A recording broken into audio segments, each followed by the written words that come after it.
In this question, you have to point out the option which includes all the sexually transmitted diseases.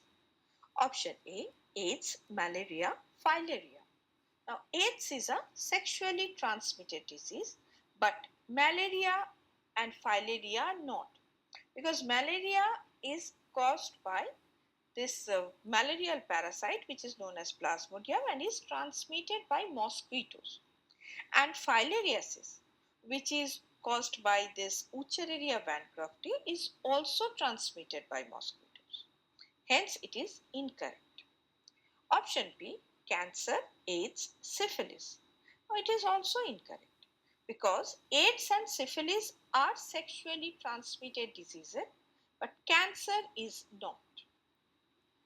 Option C, gonorrhea, syphilis, and genital herpes.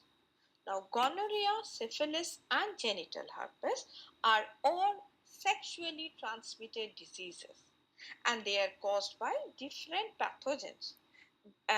For example, gonorrhea and syphilis are caused by bacteria, and genital herpes are caused by virus. Hence, it is the correct option.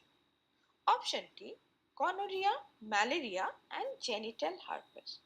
Now, gonorrhea and genital herpes are sexually transmitted diseases, but malaria is not. Hence, it is also